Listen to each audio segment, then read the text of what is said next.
اللہ تعالیٰ 3 لوگوں کی دعائیں رد نہیں فرماتا ہے.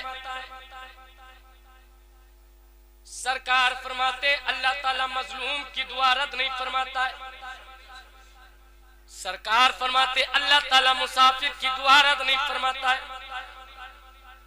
سرکار فرماتے تیسرا شخص اگر والدین اپنی اولاد کے لیے بد دعا کر دے تو اللہ کبھی رد نہیں فرماتا ہے. سمجھ رہے ہیں؟ اگر اولاد کے لیے والدین بد دعا کر دے تو اللہ تعالیٰ فوراً قبول فرما لیتا ہے. اس لیے اپنے والدین کی بد دعا لینے سے بچو. اب والدین کو بھی چاہیے کہ اولاد کو بد دعا نہ دے، کیا پتہ کب پروردگار قبول فرما لے. اس لیے والدین کو چاہیے کہ وہ اپنی اولاد کو بد دعا نہ دے بلکہ دعائیں دے.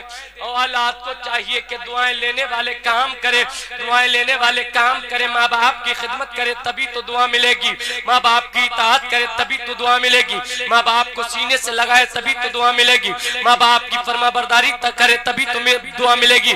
یا بدتمیزی کرنے سے دعا مل جائے گی یا جھڑکنے سے دعا مل جائے گی. نہیں، جو چیز تیری ماں کو پسند ہے، جو چیز تیری باپ کو پسند ہے، ان کی بارگاہ میں لا کر کے پیش کر دے اور کہہ دے اے میرے والدین، تم ہی میری جنت ہو، تم ہی میری جہنم ہو، تم میرے لیے دعا کر دو، تم مجھ سے راضی ہو جاؤ. اگر تم راضی ہو جاؤ گے تو پروردگار بھی راضی ہو جائے گا.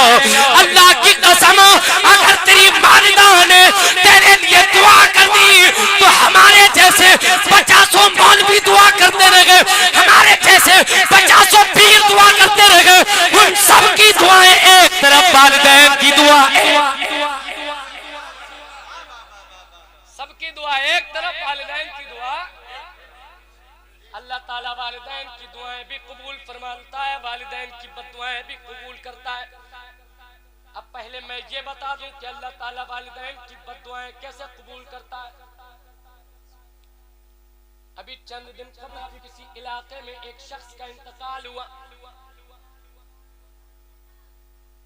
اور برسات کے دن چل رہے تھے. اس وقت جب برسات بہت ہو رہی تھی، یہ اس وقت کی بات ہے جب اس کا انتقال ہوا. انتقال ہونے کے بعد لوگوں نے اس کی قبر تیار کی اور قبر تیار کرنے کے بعد لوگ اس کو دفن کر کے چلے آئے. برسات کا موسم تھا. لوگوں نے دیکھا دوسرے دن جب صبح گئے تو دیکھتے ہیں اس کی لاش اس کی قبر سے باہر پڑی ہوئی ہے. قبر میں پانی بھر گیا تھا. لوگوں نے پھر اس کے لیے دوسری قبر کھودی اور اسے دفنایا. اور جب دوسری قبر کھودی اس میں دفنایا، دوسرے دن دیکھا تو پھر اس کی لاش اس کی قبر سے باہر پڑی ہوئی ہے. اب لوگوں نے پھر تیسری قبر تیار کی اور جب تیسری قبر تیار کی لوگوں نے اسے دفنایا، پھر دیکھا تو پھر اس کی لاش اس کی قبر سے باہر پڑی ہوئی ہے.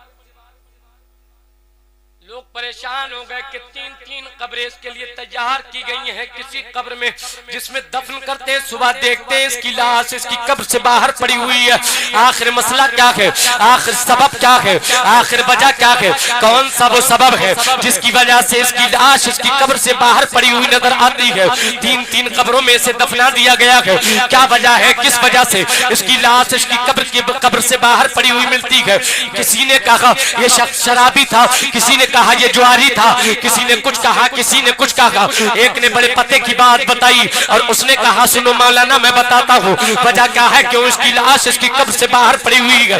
اس کا سبب یہ ہے اس کی جوانی کا عالم تھا. جوانی کے عالم میں یہ شراب پیا کرتا تھا، جوا بھی کھیلا کرتا تھا، شراب بھی پیا کرتا تھا، جوا بھی کھیلا کرتا تھا. اور جب شراب پی کر کے اپنے گھر آیا کرتا تھا جو کچھ کماتا تھا وہ جوئے میں لٹا دیتا تھا، جو کچھ کماتا تھا وہ شراب میں لٹا دیا کرتا تھا. جب اس کی ماں اس سے پیسے مانگا کرتی تھی تو اپنی ماں سے بدتمیزی کیا کرتا تھا، اس کو ستایا کرتا تھا، اس پہ ظلم کیا کرتا تھا، اس کو گالیاں دیا کرتا تھا، اس کو تکلیف دیا کرتا تھا. اور جب اس کی ماں عاجز ہو جاتی تھی، جب اس کی ماں تھک جاتی تھی تو اس کی ماں اس کے لیے بد دعا کرتی تھی اور اس کی ماں روتی تھی اور کہتی جاتی تھی دیکھ تو مجھے ستا رہا ہے، دیکھ تو مجھ پہ ظلم کر رہا ہے، دیکھ تو مجھے تکلیف دے رہا ہے، مجھے نہ ستا، مجھ پہ ظلم نہ کر، مجھ کو تکلیف نہ دے، مجھے ستا رکھا گئے، دیکھ اللہ تعالیٰ تیرے ساتھ اچھا نہیں کرے گا، مجھ پہ ظلم کر رکھا گئے، دیکھ تیری قبر بھی تجھے قبول نہیں کرے گی، تیری قبر بھی تجھے قبول نہیں کرے گی، تیری قبر بھی تجھے قبول نہیں کرے گی۔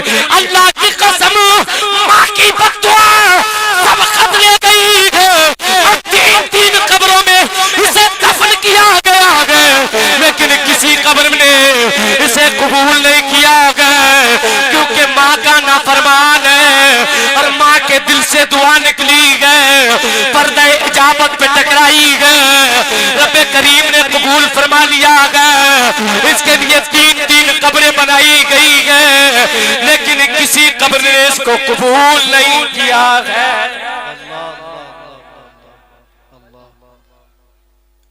تین تین قبریں بنائی گئی، کسی قبر نے اس کو قبول نہیں کیا ہے۔ میرے عزیزوں، ماں کو تم کوئی عام انسان سمجھ رہے ہو؟ ماں ہوتی ہے، ماں ہوتی ہے۔ ماں کا یہ حال ہے کہ اس کے دل سے دعا نکل جائے تو دعا بھی پروردگار فوراً قبول کر لیتا ہے،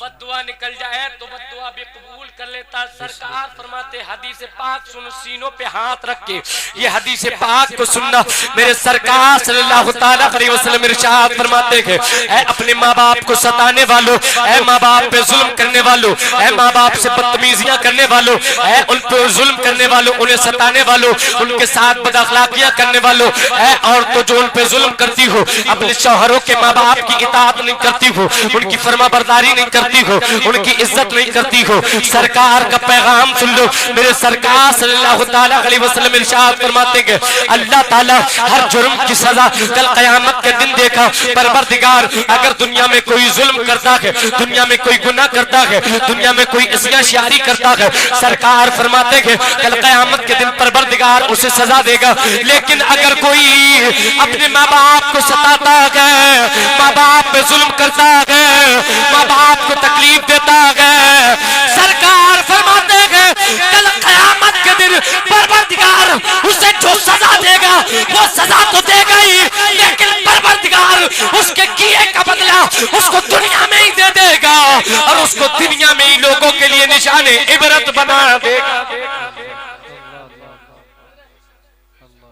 ماں باپ کے ستانے والے، ماں باپ پہ ظلم کرنے والے، ماں باپ کو تکلیف دینے والے لوگ ایسے ہیں کہ اللہ تعالیٰ انہیں دنیا میں اس کا بدلہ دے دیتا۔ اور میں نے اپنی آنکھوں سے دیکھا، ایک دن اس نے تیش میں آ کر اپنے باپ کی گردن پکڑ لی، گردن پکڑ لی، کہہ رہا چاچا ابھی ختم کر دوں گا۔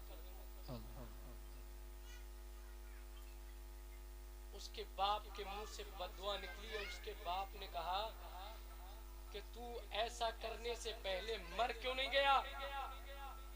تو پیدا کیوں ہوا؟ پیدا ہونے سے پہلے کیوں مر گیا؟ اور آج جو دن مجھے دیکھنا پڑ رہا ہے، میں تیرے لیے کہہ رہا ہوں کہ اللہ تعالیٰ تجھے وہ دن نہ دکھائے اور تیری اولاد تیری گردن نہ پکڑے۔ میں دعا کرتا ہوں اللہ تجھے اولاد ہی نہ دے۔ 20 سال ہو گئے اس کی شادی کو، دنیا کے سارے حکیموں کو دکھا دیا،